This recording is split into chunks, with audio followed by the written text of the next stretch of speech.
Halo, selamat datang di Ruang Ganti United.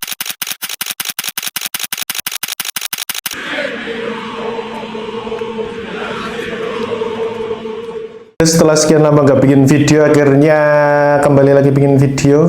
Dikarenakan ya seperti biasa di akhir musim kita nyampah karena harapan satu-satunya dari Piala UEFA kita harus kalah tipis 1-0, itu pun karena kecerobohan dari Luke Shaw di gol final Piala UEFA melawan ayam sayur yang sekarang berubah menjadi ayam pop karena berhasil mendapatkan piala pertama setelah beberapa dekade terakhir. Episode kali ini Anda akan membahas tentang beberapa pertandingan, ya lebih tepatnya dari pramusim kemarin, walaupun kita sempat menghasilkan treble pramusim treble bangke. Dan dimana kemarin kita menjamu Arsenal yang sebenarnya penampilan tidak cukup apik juga dari Arsenal. Kita secara keseluruhan berhasil menguasai position football kita lebih unggul 60% daripada Arsenal.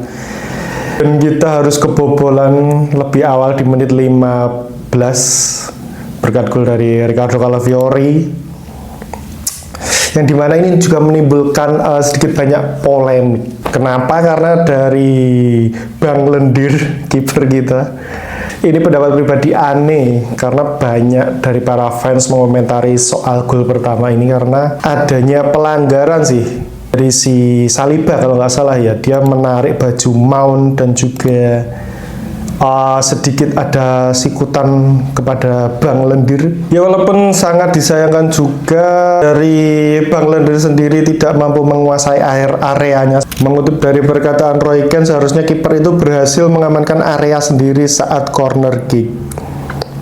Karena menurut Roy Keane, dia melihat dari Bayidir sendiri ataupun Bang Lendir ini gagal untuk berduel, terlepas dari adanya pelanggaran dari Saliba sih.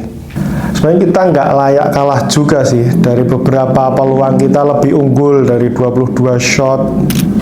Berbanding terbaik dengan Arsenal hanya beberapa shot saja, mungkin 7 atau berapa. Kita memiliki banyak peluang, salah satunya dari soloran dari Matheus Cunha dan aksi cut inside Bryan Mbeumo, tetapi gagal melakukan finishing karena ketika si Mbeumo melakukan cut inside, di sana ada Amad Diallo yang juga merebut bola. Sebenarnya kesel sih sebenarnya.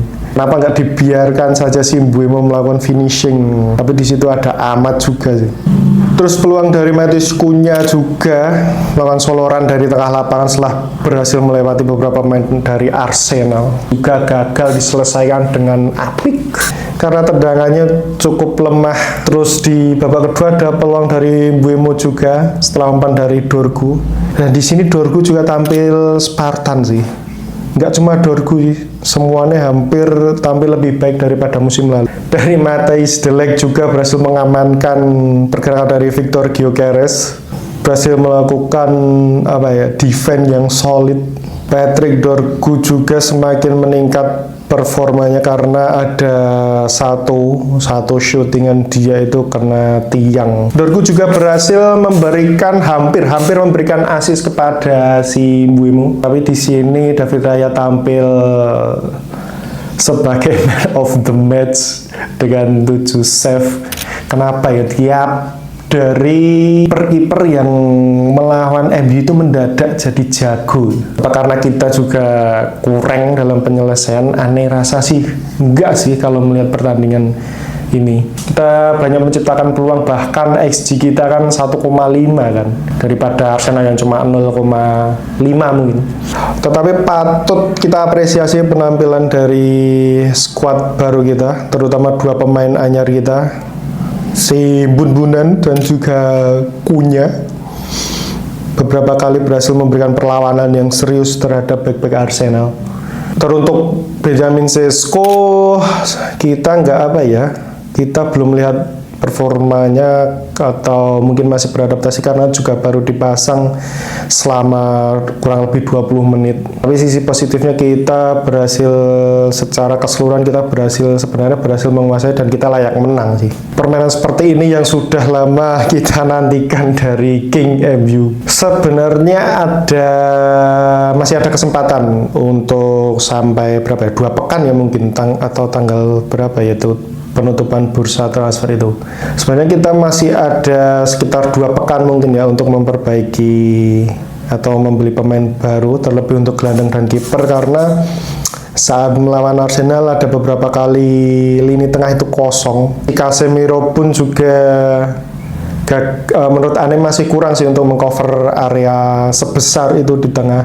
Bruno sendiri sering out of position. Jadi Ane rasa posisi gelandang masih perlu untuk peningkatan dan juga kiper kalau bisa. Tapi paling enggak kita patut mengapresiasi penampilan dari King MU semalam. Hanya ada peningkatan dari musim lalu lah, dari jiwa fighting spiritnya, dari cara bermain, dari cara membangun serangan. Walaupun beberapa peluang juga kita lebih sering main direct daripada build up dari bawah. Mungkin itu saja untuk episode kali ini. Terima kasih telah menonton. Jangan lupa di subscribe, share jika konten ini bermanfaat untuk kalian, dan konten ini hanyalah gambaran review dari seorang fans dari King MU. Terima kasih, sampai jumpa di episode berikutnya. Glory Glory Manchester United.